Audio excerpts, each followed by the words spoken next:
Hello students, welcome to this video. आज हम आपको टेंस में फ्यूचर इंडेफिनिट टेंस पढ़ाएंगे। तो टेंस मुख्यतः 3 प्रकार के होते हैं: प्रेजेंट टेंस, पास्ट टेंस और फ्यूचर टेंस। तो आज हम पढ़ेंगे फ्यूचर टेंस में फ्यूचर इंडेफिनिट टेंस।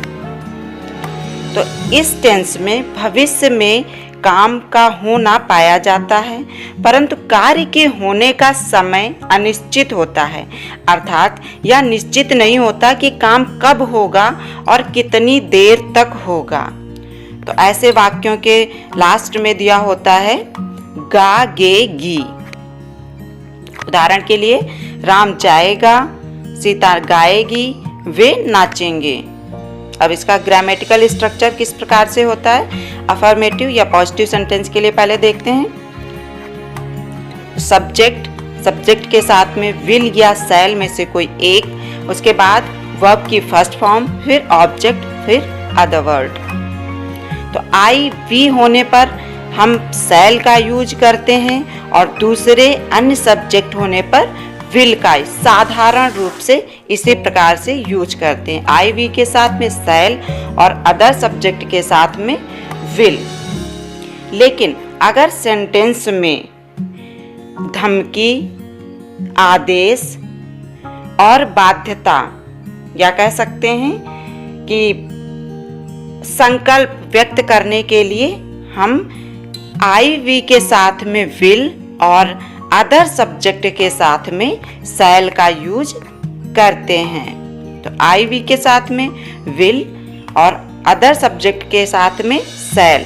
साधारण रूप से हम आई वी के साथ में शैल और दूसरे सब्जेक्ट के साथ में विल का यूज करते हैं। लेकिन अगर सेंटेंस में धमकी, अनिवार्यता, बाध्यता या आदेश एवं संकल्प प्रकट करना हो तो आई वी के साथ में विल और अदर सब्जेक्ट के साथ में शैल।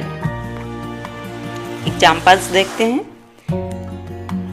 वह हींग खरीदेगा, तो ही के साथ में विल, तो he will buy the asafoetida. Asafoetida means होता है हींग, तो he will buy the asafoetida. मैं अपनी भौवें नहीं उचकाऊंगा, तो I shall not raise my eyebrows. मैं आज अवश्य पढ़ूंगा, तो आज अवश्य पढ़ूंगा, इसमें दृढ़ संकल्प प्रकट हो रहा है। तो आई के साथ में विल का use, I will read today. तुम्हें वहां जाना पड़ेगा, इसमें बाध्यता है, तो यू शैल गो देयर। इसमें बाध्यता प्रकट हो रही है, इसीलिए यू के साथ में शैल का यूज करेंगे, तो यू शैल गो देयर। अब निगेटिव सेंटेंस के लिए देखते हैं। सब्जेक्ट के साथ में विल या शैल, उसके साथ में नॉट, विल शैल के तुरंत बाद नॉट, फिर उसके बाद वर्ब की first form plus object plus other word. Some examples. माली फूल नहीं तोड़ेगा, तो माली के लिए the gardener will not pluck the flower. फूल तोड़ना, प्लक। प्लक मीन्स होता है तोड़ना, तो फूल तोड़ना, प्लक द फ्लावर। और माली गार्डनर, तो the gardener will not pluck the flower. मैं शाम की गाड़ी से आगरा नहीं जाऊंगा, तो I shall not go to Agra by the evening train. अब देखते हैं इंट्रोगेटिव और साथ में उसके निगेटिव भी। तो केवल इंट्रोगेटिव, हेल्पिंग वर्ब से इंट्रोगेटिव स्टार्ट होने वाला, तो विल या शैल में से कोई एक प्लस सब्जेक्ट प्लस वर्ब की फर्स्ट फॉर्म प्लस ऑब्जेक्ट। अगर साथ में वो निगेटिव भी है तो सब्जेक्ट के बाद में नॉट या नेवर का यूज करेंगे। जैसे, क्या वह परफ्यूम लगाएगा, तो परफ्यूम लगाना। अगर हम परफ्यूम डालते हैं ऊपर से तो उसके लिए वियर का यूज होता है। अगर पॉइंट टू पॉइंट लगाते हैं तो उसके लिए अप्लाई का यूज होता है। तो यहाँ पे अप्लाई या वियर दोनों का हम यूज कर सकते हैं। तो will he wear the perfume, will he wear the perfume. क्या वह दिल्ली नहीं जाएगा, अब इसमें निगेटिव भी आया है, तो will he not go to Delhi. Okay, next है इंट्रोगेटिव क्वेश्चन वर्ड वाले सेंटेंस, उसके साथ में नेगेटिव।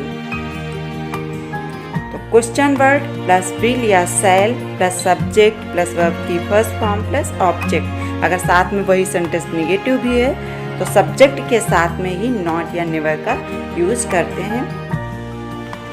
एग्जाम्पल्स देखते हैं। वह लॉन की घास को छोटा क्यों नहीं करेगा? तो निगेटिव भी है, इंट्रोगेटिव सेंटेंस भी है।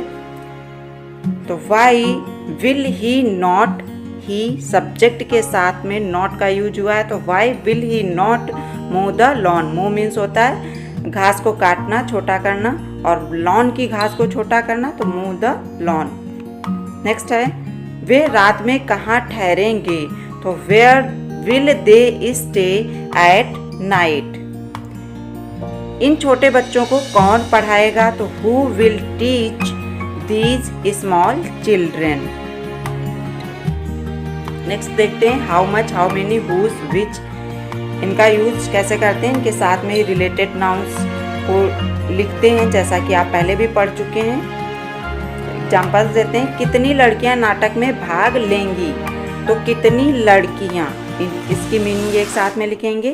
तो how many girls will take part in the drama. मैं कितने आम खरीदूंगा? कितने आम, तो हाउ मेनी मैंगोज। तो how many mangoes shall I buy. Well students, आज की इस वीडियो में इतना ही। Thank you, have a nice day.